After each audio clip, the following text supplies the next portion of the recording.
All right, shalom, shalom. Giving all praises, honor, and glory to Yahweh, Bahashem, Yahweh Shai, Bahashem Rakakwadash. Double honors to our apostles and elders here at Great Millstone who rule well, whom I learn from. Peace and salutations to the elect. This is Brother Barak coming at you with another lesson that I pray is edifying and exhorting. Okay, and I pretty much want to get into this article that you see on the screen, from Project Muse. And you see the title of the article is called Sons of Israel in Caesar's Service. Jewish, which is the Jews, we're not Jewish, okay, but it says Jewish soldiers in the Roman military. Okay, and what sparked this lesson was Apostle Tahari did the lesson earlier today, commentating, on when this goddamn guy came up to one of the Sakari camps, and dude he pretty much didn't think he don't believe that we're the true Israelites. He believed he believed Caesar, was a Roman Edomite, but we know these guys, they don't really have no understanding. I'm not speaking about the Sakari camp. Sakari actually was the defending the gospel. It's a guy that came up there to the camp that didn't know. So just listen to the Apostle Tahar, and it just made me just do a simple Google on this. This isn't the exact Google I seen earlier, but I forgot exactly how I asked it, but it just led me, how I go to Spirit take you down that rabbit hole, and then eventually you put some precepts together. So I just want to do this lesson, because this is a beautiful nugget, man. The Lord allowed me to find that article, the water Yahweh by Hashem Yahweh Shai, man. Hey, the Lord be feeding us, man. But it's a beautiful nugget, which we ought to know through the precepts that Cornelius is an Israelite. The Spirit revealed it to our head apostles on down, and we received it. But I'll just type in, was there Jews in the Roman army? And simply it just says, yes, there were Jews in the Roman army. Okay, so then you would have to say, well, if the Romans was occupying Israel, a completely different nation, well, and you say that the so-called white man was the Romans, this is Rome. Well, how who was the Jews? But these we know these people don't know nothing. It's been hid from them, but the Lord gave it to us. So without further ado, let's get into this article, and then we're gonna get a few some precepts, to cover it. But starting here at the top, let's see. This is a beautiful article I give. So this from it says from spring 2006. All right, let's get in here. So here we go. Sons of Israel and Caesar's service. All right, it says the participation of Roman Jewish soldiers in the armies of Imperial Rome often goes unrecognized.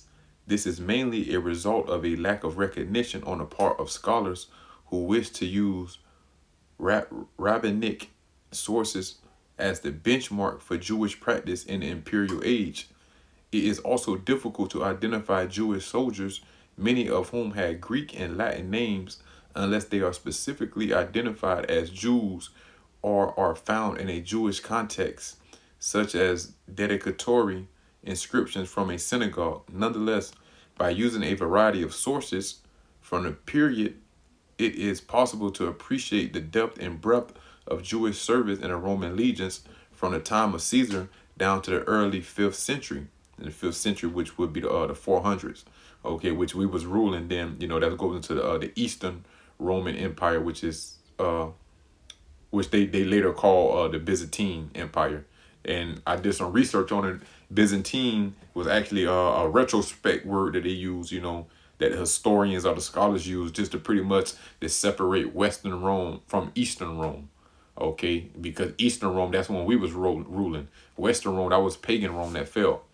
Okay, it says there were Jews who served as simple foot soldiers, influential generals like Tiberius Julius Alexander, and Apostle Tahar is the first person that I heard go into Tiberius Julius Alexander. He been going into him for years, man. Okay, hey, that's why he's our head apostle, man. Okay, in Jewish military units such as the Regay Emeseni Iduyi, which I'm pretty sure that goes back to Judah. Like it looked like they trying to say Yahweh. It says, regardless of their relationship to Orthodox Jewish communities of the time, the service of Roman Jews in the imperial armed forces must be recognized. But what's heavy is at the beginning of the article, it says that the participation of Roman Jewish soldiers in the armies of imperial Rome often goes unrecognized. Why? Because they try to hide it. They try to, bring forth confusion. You see? You see, because it said this is a mainly result of a lack of recognition on the part of the scholars. Who are the scholars, man? These so-called biblical scholars are the Edomites. But what the Lord gave us the Spirit, see, that's why they so mad at us, because we done uncovered all their lies through the Spirit and power of Yahweh by Hashem Yahweh Shai. You see? Matter of fact, let's get a precept. He would tell you all things. How I go talk about the Spirit. Let me see. Let's see here. Oh, man.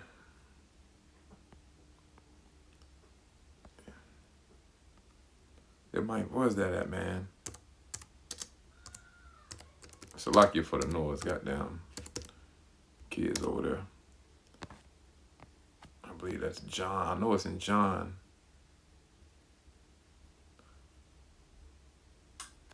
Maybe it's 16.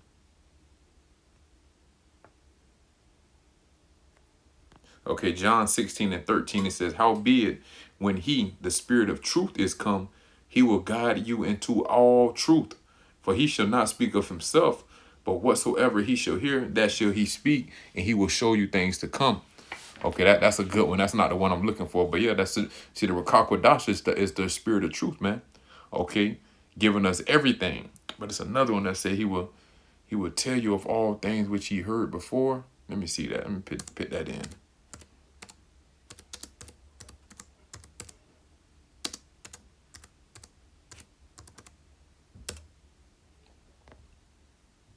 Man, I can't exactly, but you brothers know what I'm talking about. It says that the Spirit he will reveal to you. Man, I can't think of it. Matter of fact, let me put it in Google over here real quick. I want to grab that. Bear me 1 second, Salakia.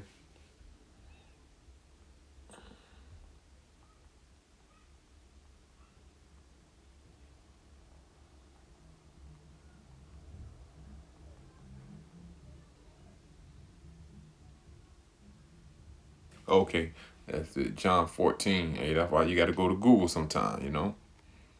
John chapter 14, verse 26. But the Comforter, which is the Holy Spirit, whom the Father will send in my name, he shall teach you all things and bring all things to your remembrance whatsoever I have said unto you. So we got the word of Yahweh Shai, is back supping with us, but also, the Spirit of truth, which what we was going into earlier, man, revealed these things unto us. So we know these things to be true. That's why it's so easy for us to get it. Let's see if there's some more meat up here. I just read through it and I want to go back.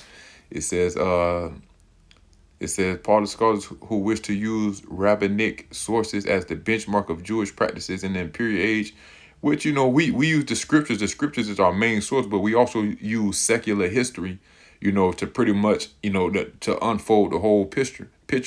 Like the apostles always say, if you don't know the history, you won't understand the mystery. You see? So this is where they get lost at with the Gentiles. Really, they was lost before this. Because look, it also said, it says, it is also difficult to identify Jewish soldiers, many of whom had Greek and Latin names. Why? Because that was the language at that time. It was Hellenized. Let's go to this one, Apostle Gabar scriptures that he always bring out.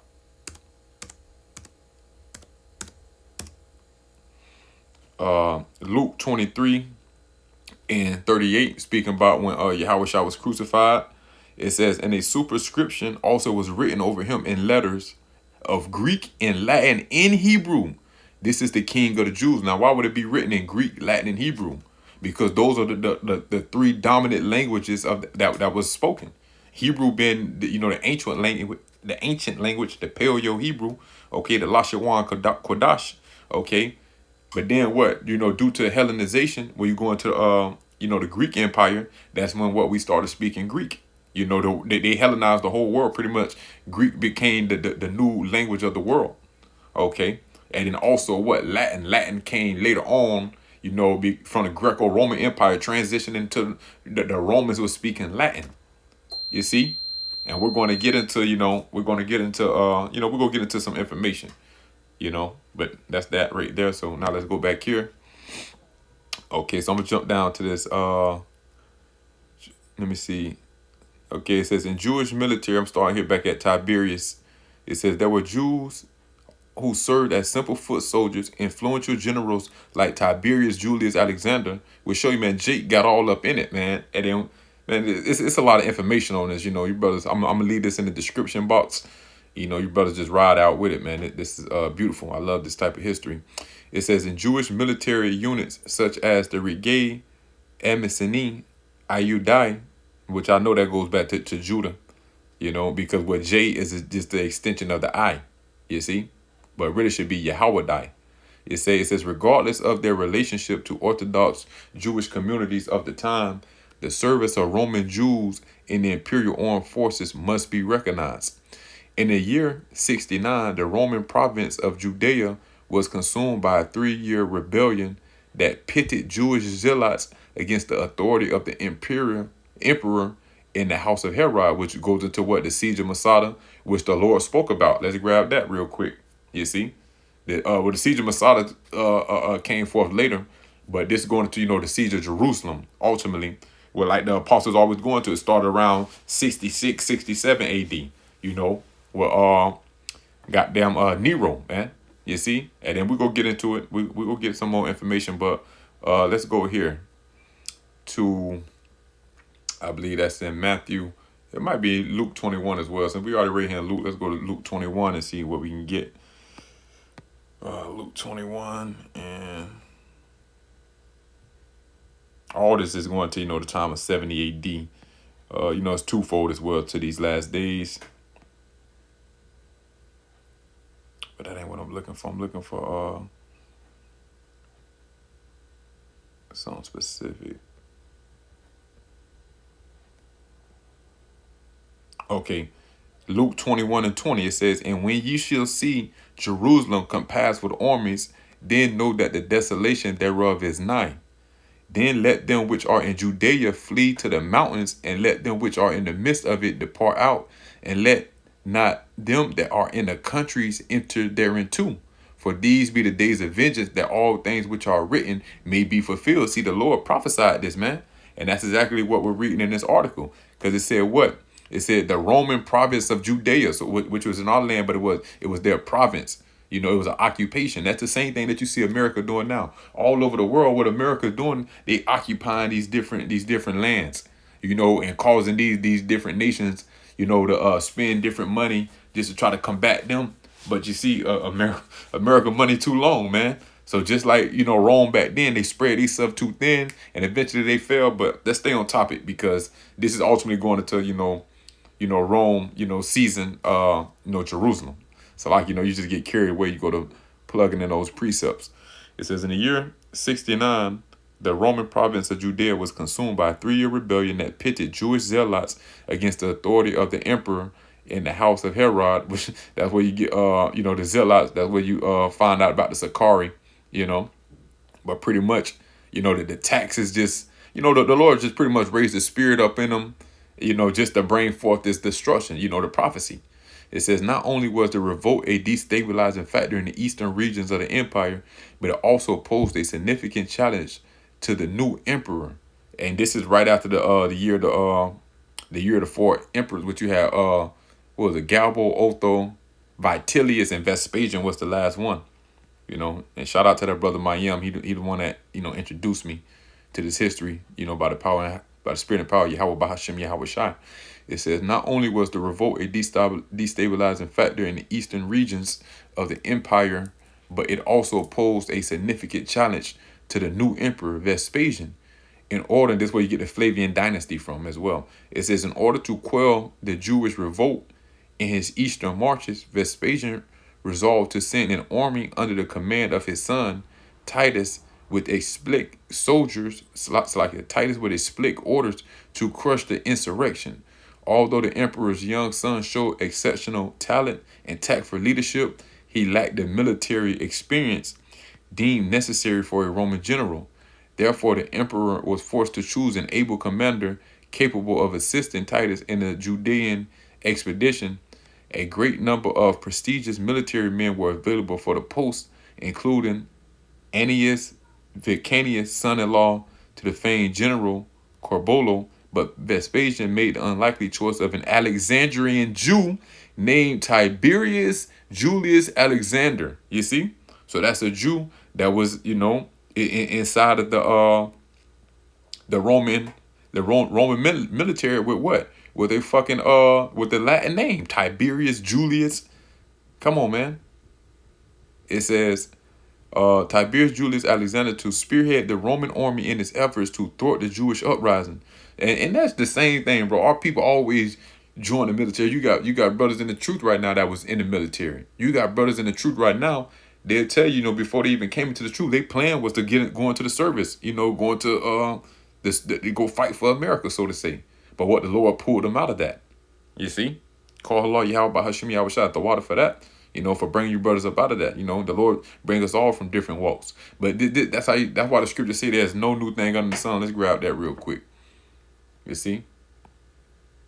The same thing, man. The same thing. Hey, the Lord is cold. What is that? Is that Ecclesiastes? It's not 3. Let me see what that's at.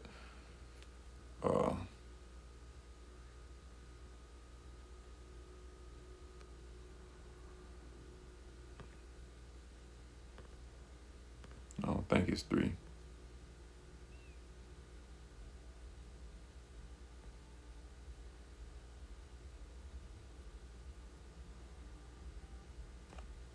me see.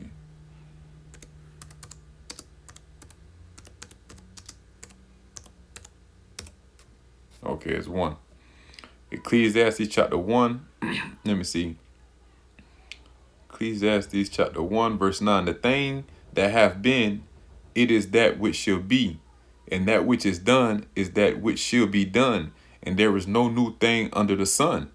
Is there anything whereof it may be said, see, this is new? It hath been already of old time, which was before us. You see? There's what? Verse 11, there is no remembrance of former things, neither should there be any remembrance of things that are to come with those that should come after. You see? So there's no new thing under the sun. These things already happened, man. It's just as it's, Jake in the military right now. You got different nations in all these different fucking militaries, man. You see? Especially over here in Babylon the Great. Well, mainly over here, I ain't gonna say all these militaries, but mainly over here. Our people have been scattered to the four corners of the earth. But even when you continue in this this article, it's gonna tell you, man, Jake been fighting in these different armies, man. You see, Jake be trying to survive. Jake go adapt. That's just what our people do, Let's see here. But Vespasian made an unlikely choice. Alexandrian Jew named Tiberius Julius Alexander to spearhead the Roman army in its efforts to thwart the Jewish uprising. Well, they say, if you want to kill a wolf, send a wolf. The emperor's decision was to prove fortuitous, as not only did Tiberius Alexander coordinate a Roman victory in Judea, but he also became Titus' trusted advisor and may have eventually reached the rank of Praetorian prefect. Make you think about the movie Gladiator. That's what your boy was. He was the pretty much the prefect up on the Aurelius. Okay. It says despite, and that show you like Jake just get wrote out the picture, man. They ain't gonna never give you the name of the person who really won the battle. Just go be like they talk about Titus, the Ark of Titus, right? And just like this show that used to be on it was on Netflix called The Last Kingdom. But pretty much you had Uhtred of Bebenberg. He was the one really fighting all these wars. But what all the glory went back to the to Wessex, to the king. Make it seem like, the king won this battle. And it's even one in let's grab this in the scriptures real quick. God damn, that girl won't shut the hell up over there. Salakia, man. It says to enjoy us in medicine.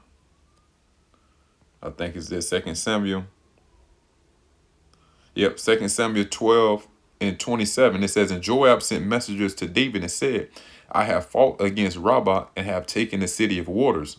Now therefore gather the rest of the people together and encamp against the city and take it, lest I take the city and it be called after my name. And David gathered all the people together and went to Rabbah and fought against it and took it. But what, Joab being his general, Joab then pretty much, did the dirty work. King David the king, he ain't got to. But what he did, he sent messages. He told David, hey, man, come over here on the scene. Come do your thing. So that way they can say you took it, you know. Unless it be called after my name before everybody starts saying, oh, yeah, Joab did this. But that's just how the game go, man. You know.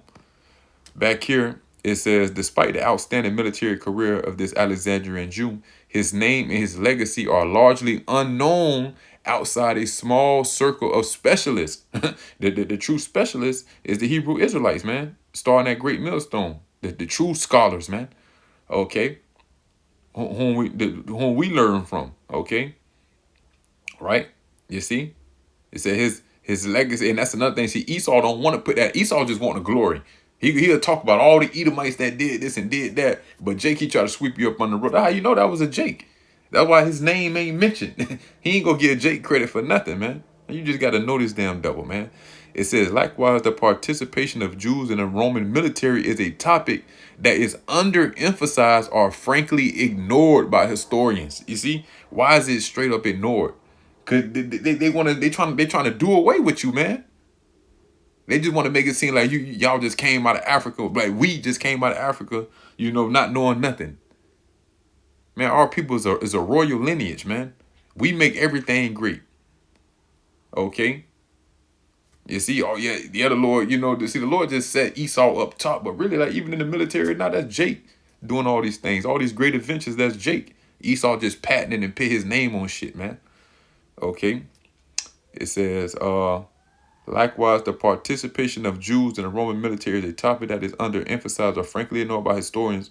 Most often, scholars quote the exemptions from military service granted to Jews at Ephesus and Delos, or elaborate on the difficulties that Sabbath observance and dietary laws pose to Jewish men interested in serving under the imperial flag. When an issue of Jewish service in the Roman army is addressed, it is not without a certain degree of skepticism. And Roman Jews in imperial service are often cast in the light of renegades or apostates. Thus, without any documentation of sources, Squarf states that the Jews in the Roman army were descended from the bodyguard of the immense and Judean royal families who had intermarried and became pagans. Smallwood states that military service was always bound to cause difficulties for the Jews of the diaspora because of their dietary laws, which made their inclusion in Gentile units impracticable. And this inability to carry out any duties on the Sabbath, Applebaum claims that Jews in the Roman army were renegades. Well, let's prove this nigga wrong. Let's prove him wrong. Because now you're trying to say, oh yeah, that can't be true because then they'll be going against their law, statutes, and customs. But that's why what? Acts 10, baby. There was a certain man in Caesarea called Cornelius, a centurion of the band called the Italian band. Now let's get some meat off of this real quick. Let's get some meat. And we know Rome was from what? Italy. But he was part of that band. And this band was actually stationed in the land. There was a man in Caesarea. So let's see what Caesarea is at. Caesarea Philippi was situated at the foot of Lebanon near the source of Jordan in Galantis and formerly called Paneas.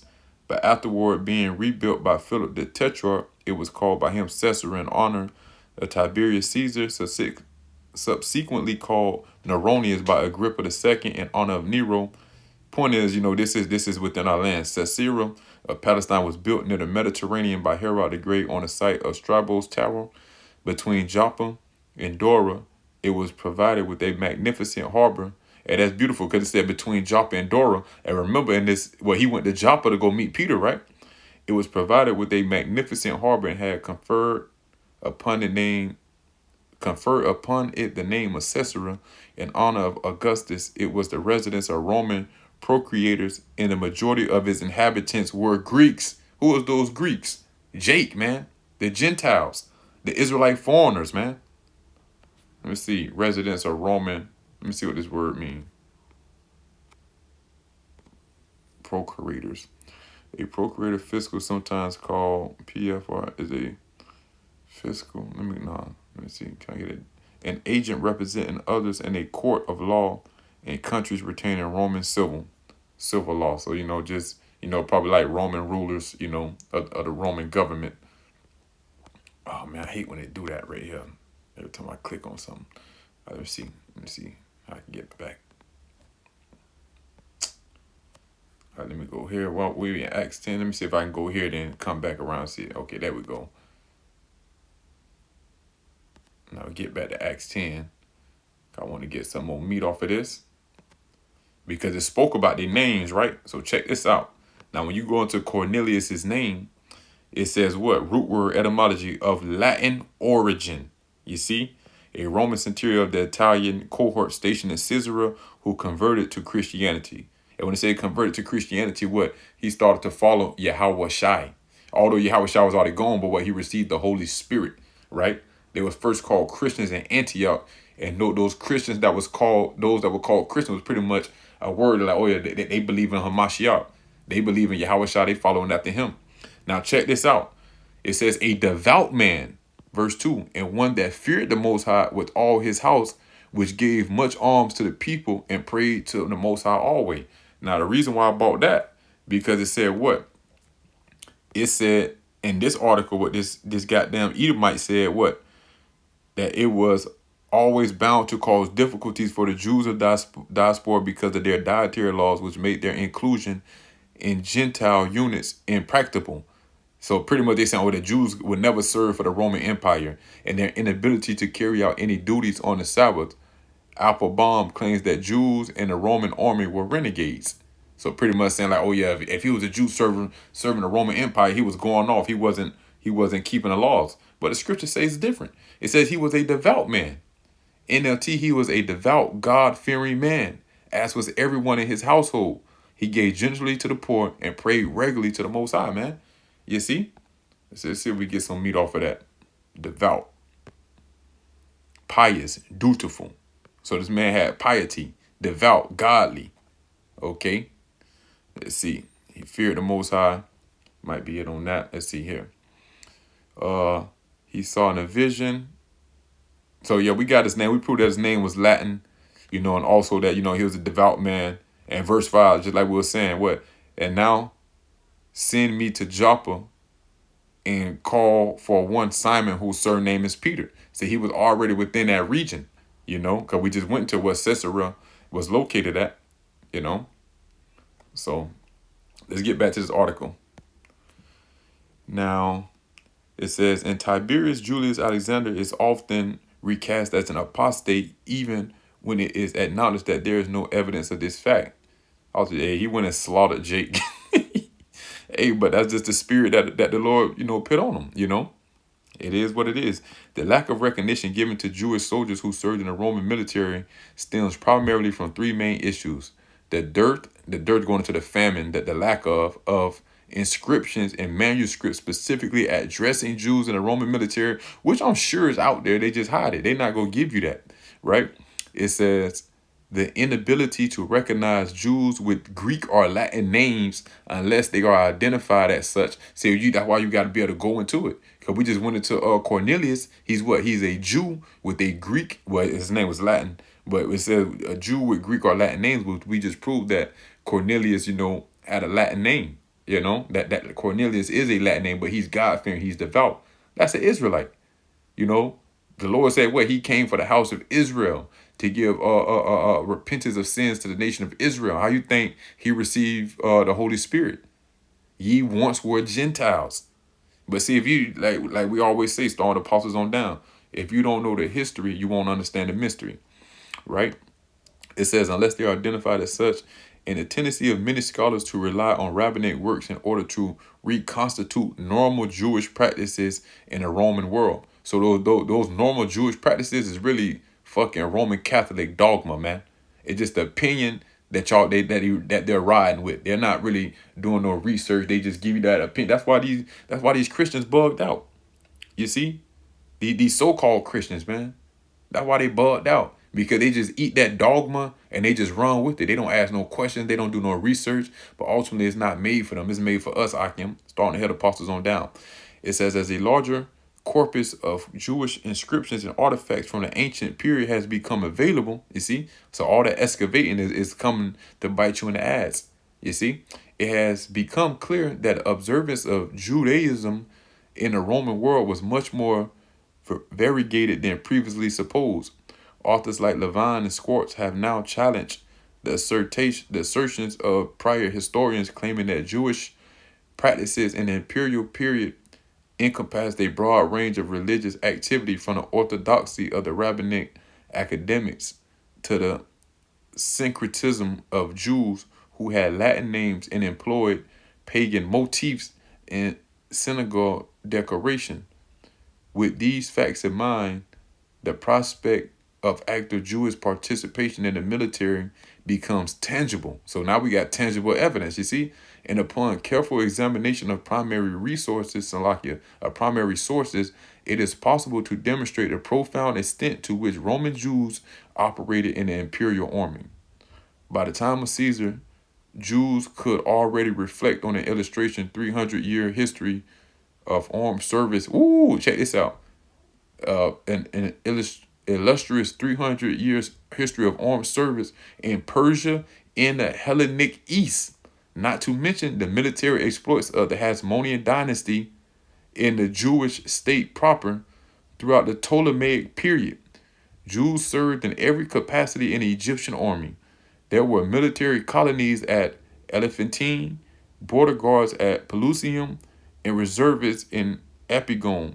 Queen Cleopatra III's top military commanders were both Jews, Chelcias and Ananias, the sons of the legendary high priest Onias of Heliopolis, which I didn't fact check that. I will have to go into that.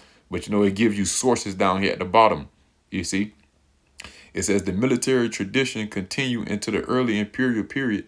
Josephus makes specific mention of Jewish military colonists instrumental in pacifying the region of Trachonitis. To this effect, 500 Jewish horsemen from Mesopotamia were settled at Batanea under the leadership of a captain named Zamaris.